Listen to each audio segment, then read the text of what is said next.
committed to the school, to these people, and whatever this school needs me to do, I'll do. Well, we are joined now by Notre Dame legend Manti Te'o, and who everybody really came here to see, guys, is the director of the Fitzgerald Institute for Real Estate, Mike O'Malley.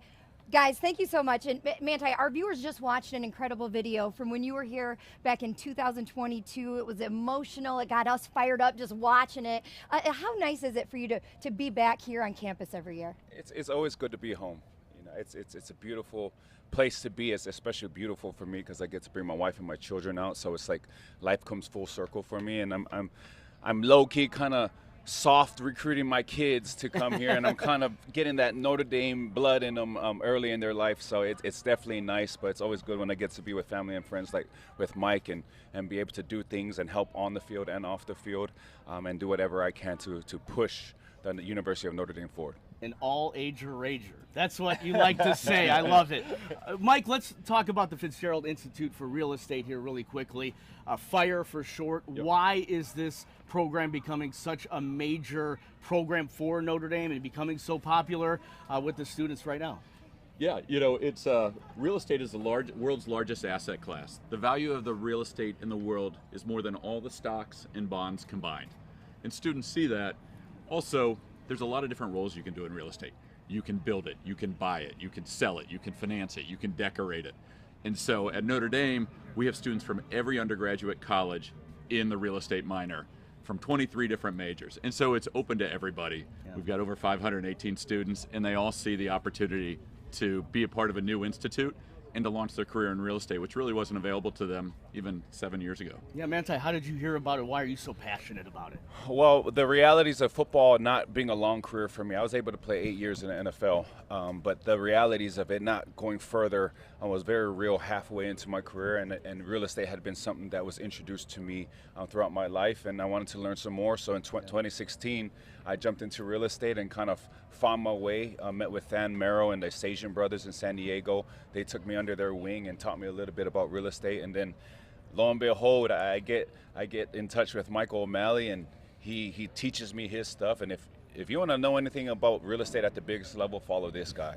And so I was very fortunate to learn from him, and it was a class that I wish I had when I was here, because it'd be something that I'd definitely take advantage of. But I'm happy to know that four of those students are all linebackers. So if you want to be the brainiac, be a linebacker, go to real estate. Well, I love that. And you said you've got more than 500 students in this program right now. Not just Manti as a former player involved, but you've got a lot of former Notre Dame athletes in different sports that are really getting involved with the real estate as well. Absolutely, absolutely. We've got Golden Legacy Partners as a firm here. Josh Lugg, Tommy Kramer, two stalwarts on our offensive line. Cole Mabry, they've started a firm and they're investing in real estate in South Bend. But we have swimmers, we have cheerleaders, we have baseball players. We have 11 players on the current football team, including 4 starters that are minoring in real estate. And so I think athletes gravitate towards real estate because it's a chance to compete, and it's an open playing field, and they really enjoy it. So it's been neat seeing the former football players and former athletes get into the space, and then doing it in South Bend is even better. That's an interesting take, that it's a competitive market, and that kind of scratches that competitive itch, I bet, that the athletes have. That's cool. It's really cool. Well, awesome. We love having you guys on, and Mike, we're going to kick you on out of here now. We're going to take a commercial break, because when we come back, Manti's going to stick around. We're going to ask him some football questions.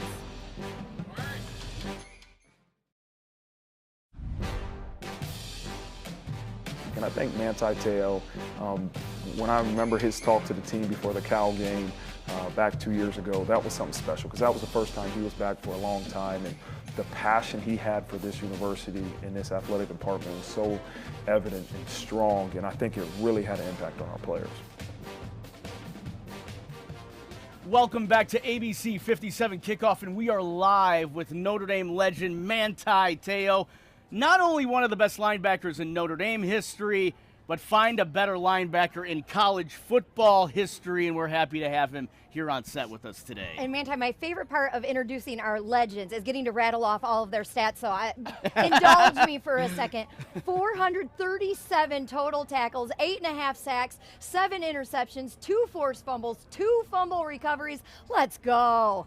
It's let's not forget, Heisman Trophy finalist too, a runner-up. I think you had some pretty good numbers here. It was pretty good. It was pretty good. I wish part of that would have been 2013 national champ, but we got there. Yeah. I'm more than confident that we'll get there again soon. Just an incredible run with the Irish. Of course, our viewers just heard Marcus Freeman telling me that you are one of his all-time favorite former players to have come back and talk to his current guys. What has that interaction been like for you when you get to talk with the team? And, some of the players kind of have mentorships with certain players. Do you have anything like that? Well, it's beautiful because, one, I love Notre Dame.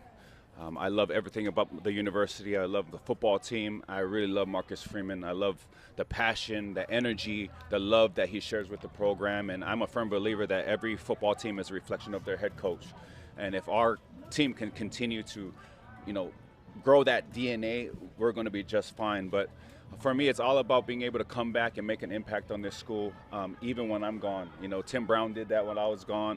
While I was here, Joe Montana will come back, Rocket Ishmael will come back. So that's what makes this place so special, is even though we're gone and we're removed, we're still so integrated into the program and trying to do our best to make an impact. Well, and look at the impact you're having. Look at all these fans that came out to see you, and every time you're back on campus.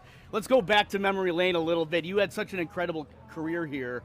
Talk about some of your favorite memories on and off the football field. I would say, being on the football field, there's nothing like running out of the tunnel for your first time, and there's nothing like running out of your last. I think for me to run out that last time on my senior game against Wake Forest and to be greeted by my parents and to hear the roar of the crowd and to see all the lays, I think everybody who was there for the 2012 season, it was a magical season for Notre Dame. And so for me to experience that was definitely special. But off the field, man, the early mornings after a win, after a USC, we went 12-0. We had a design meeting at 8 a.m. the next morning, and I was in that studio doing those projects. Professor Sedlak was somebody who was very instrumental in my development as a student athlete, really pushed me, really held me accountable. And so the countless interactions with Uncle Tim, the security guard that I met my first day here, and I just saw him again yesterday. So there's a lot of different individuals that I've built connections with and relationships with that have extended far beyond the football field, and I look to continue in them as we go. That's incredible. Let's fast forward now. You have a new gig. Congrats with the NFL Network. Tell us about your role there in transitioning from NFL linebacker to analyst. It's pretty easy, honestly, just because from an analyst standpoint, my position afforded me the luxury of understanding the game at a level that the other positions didn't need to understand it. The linebacker is looked at as the quarterback of the defense, and so I understand football in its entirety. And for me to go up on TV and go up on the screen and be able to articulate those points, but then to draw in some life lessons that for a viewer that knows nothing about football that they can relate to, I think that's where for me I kind of settle right in, and it's kind of my sweet spot and something that I'm continuing to get better at. And shout out to the family at GMFB, because Jamie, Akbar, Kyle, Peter, they're amazing. Like, it's the team, you guys would know, it's the team that you work with that really makes it fun. And for me, it's such a fun gig for me, and I look forward to getting better at it. You guys have really good chemistry on set together. It's a fun show to watch, and I loved your outfit selection for last week. As we're in the Notre Dame hockey jersey, looking pretty good. Yeah. We're going to ask you to put that analyst hat on right now, and kind of looking at this Notre Dame defense, just what Al Golden has done in his couple of seasons here, and how would you assess the Irish defense so far? I think if you look at the Irish defense, you're looking at the maturity of the defense. You're looking at how seamless the transition is, how well they execute. I think earlier in Coach Al Golden's time here, they're just trying to learn the system. Now it's just second nature. You have guys in there that understand what is expected, what the expectations are, and now they can play very, very fast. You have Ben Morrison back there. You have Xavier back there. So you have guys that are in positions to really, be those figures on that defense to kind of lead them in the right direction. It kind of reminds me of where we were in 2012, to have those leadership guys, but to have a coach that understands the terminology. And I think what other people don't understand is, you look at how our linebackers and our defensive players are transitioning to the NFL and how they're doing so well. Coach Al Golden has a lot to do with that, with his terminology. He runs an NFL-style defense, and so for anybody that wants to come to Notre Dame, they're going to prepare you well for the NFL. A little recruiting? No? Just a little bit. Yeah. I'm always on the clock, guys. I love that. I love that. What about this team specifically? If you look back at the 2012 team 12 years ago, you guys made an undefeated run to the national championship. Talk about the defensive maybe similarities. The defense is stout enough to help them along to an undefeated season. Do you think you see those similarities? Do you think this team can go undefeated? I honestly think they're better than what we were in 2012. Their ability to get to the quarterback, their ability to take the ball away. I think we've seen that already in week 1 against Texas A&M in a hostile environment, that they're able to do that at a high level. And I'm just really looking forward to, I think Xavier had 7 interceptions last year. Yes. Yeah. I mean, I had 7 myself, so I know how hard it was, but for him to do what he was doing, and for him to come back, and you have Ben again, and you have all of these guys that are just key contributors on the defense, it's just going to be so nice. And not to mention the offense, Riley Leonard looks solid.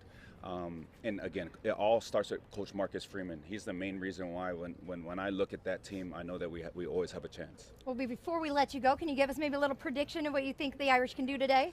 The Irish is going to be a lot to nothing. It's going to be the Irish is going to be a lot, and NIU is going to be nothing. That's how I think we're going to go. That's what I think we're going to be. All right. I loved following you and covering you during your college career. I was there when you ran out of that tunnel for the last time here at Notre Dame Stadium. Goosebumps just thinking back on it. Thank you so much for being here with us today, and we wish you the best of luck. Thank you, guys. Appreciate it. And come back with us anytime. Okay? Yes. You're welcome back anytime. Thank you, guys.